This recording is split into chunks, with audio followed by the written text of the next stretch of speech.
In the pre-dawn hours of August 11th, 2003, the air was damp and the sky overcast over a rural road on the outskirts of Szczecinek.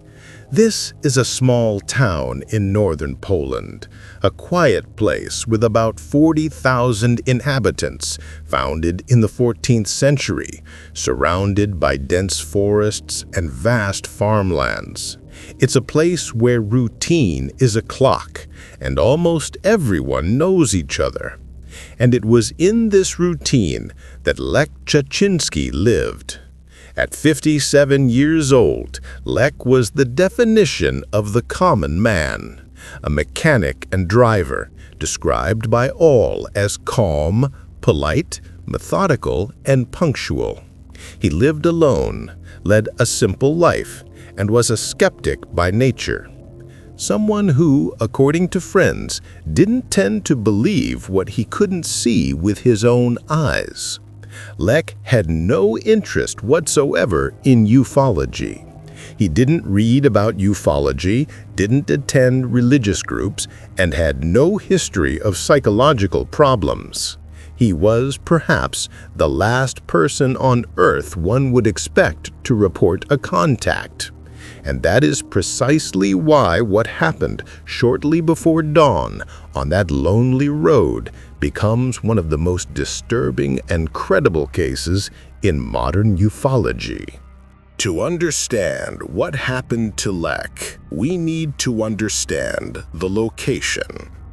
Szczecinek was peaceful, but the region had its own whispered legends. Local farmers told stories of mysterious lights flying over the wheat fields, and years earlier, strange circular marks had appeared in the crops. They were curiosities, local folklore, never taken very seriously. Lech was a man anchored in reality. His routine was predictable. Wake up early, have coffee, leave for work before dawn. That's why, when the report from this deeply centered man became public, the small town of Szczecinek was divided.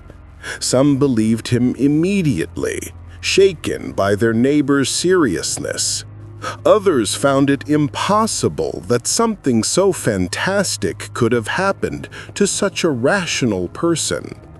But the facts of that early morning would challenge everyone's logic.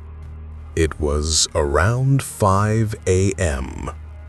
Lech left home for work, driving his private car down the rural road he knew so well.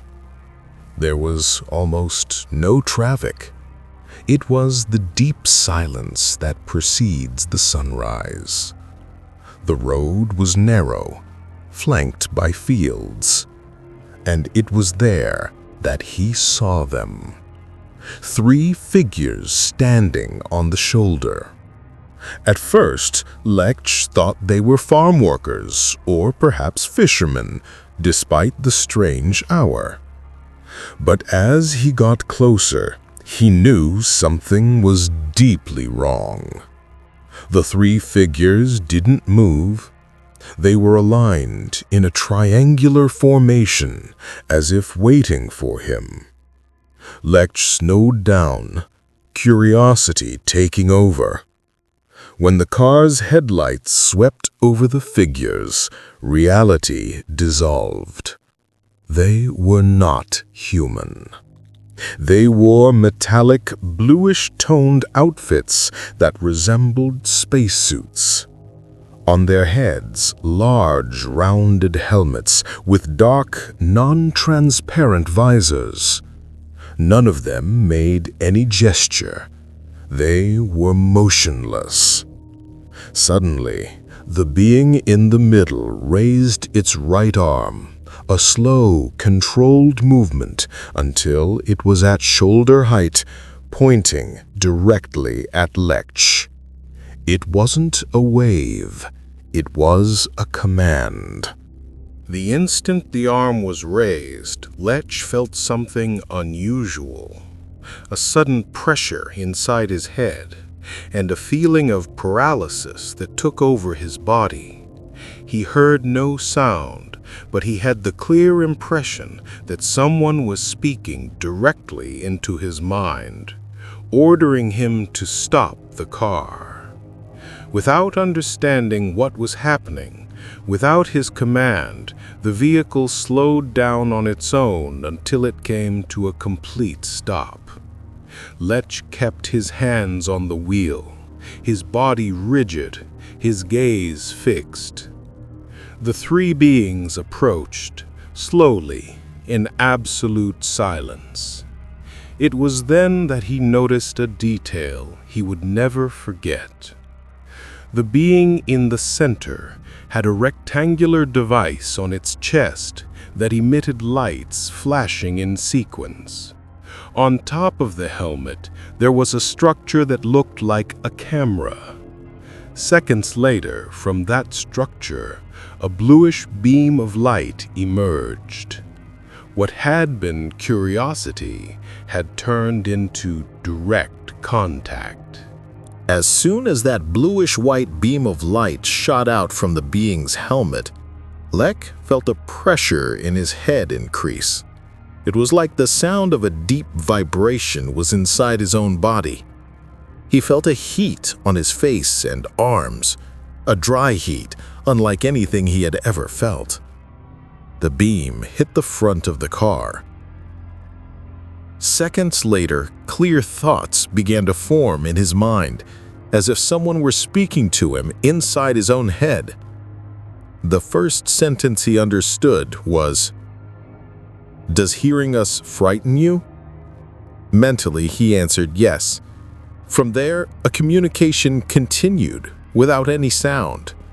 The central being kept its arms slightly raised, while the other two remained motionless behind. Lech described this sensation as if someone were gently controlling his thoughts, causing him to open the car door and get out without realizing exactly why. He didn't feel forced, but seemed to be acting on command. Outside, the blue light covered the ground and the hood of the vehicle. The air was still, no wind, no sound of insects. The being before him began to ask questions, transmitted directly to his mind. It asked what material the vehicle was made of, how it moved, what fuel it used. It also asked what his clothes were made of.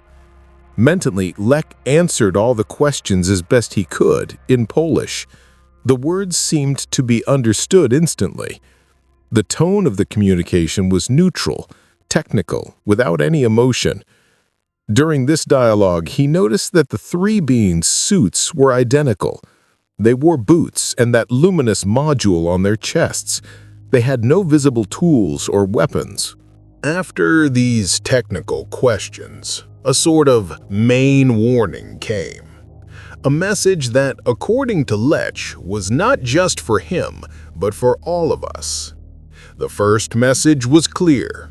The being said, "You must take care of the planet, the water, and the air." Immediately after, before Lech could respond, the sentence was accompanied by a quick visual thought. Lech saw dark, polluted rivers, smoke rising, and a sick, overcast sky. Immediately after that, he heard the other sentence, "If you destroy the planet, we will destroy you." These words were spoken slowly, one by one, inside Lech's mind. They frightened him. He stated that the voice didn't seem aggressive, but rather that of someone speaking with absolute authority, as if accustomed to giving orders. Lech didn't feel it as a direct threat, but as a stern warning about what would happen if humanity continued to ignore the environment. As he processed this, the beam of light remained projected on him and the car. The silence was total. It was as if time around them had stopped. Lech then, mentally, asked his own question. He asked where the beings were from. The answer came short, direct, and without any emotion. From the 8th galaxy. Nothing more was explained. They didn't mention planets, star systems, or any names. After that, the beam of light began to weaken and disappeared. Lech stood still, unsure if the contact was over. Suddenly, those 3 beings began to float, rising several feet into the air without moving their arms or legs. They stayed like that for a few seconds, suspended until a stronger light shone in the middle of the field. When Lech looked in the direction of that splash, he saw something enormous. About 300 feet away, there was a metallic, silent object with a few lights. It had a discoid shape, with a slightly domed top and a flat bottom. It was resting on 3 metallic legs that touched the ground. The object emitted colored lights, mainly shades of blue and orange, which flashed constantly but without making any noise. As Lech watched, a bluish mist began to spread across the area, covering part of the field and reflecting the object's lights. From the center of the ship's underside, a bluish-white beam of light emerged, more intense than the previous one. This beam extended until it reached the 3 beings still floating in the air. As soon as the light hit them, Lech saw the 3 being pulled upward, slowly and steadily, as if something were magnetically attracting them. They didn't move, just rose in a straight line until they disappeared inside the object. A few seconds later, the beam went out. The object began to rise silently. It reached a height of approximately 50 feet, made a gentle turn, and then accelerated, vanishing into the overcast sky without emitting any sound, explosion, propulsion, or smoke trail.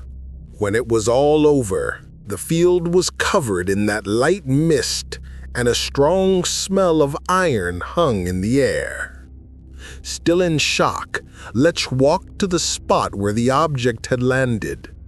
There, he found 3 circular marks on the ground, perfectly symmetrical. The plants were bent in a spiral, and the center of each mark was darkened, as if it had been intensely heated. He returned to his car. He realized the engine had stopped. The dashboard clock was also frozen. After a few minutes, as if a force had been switched off, everything returned to normal.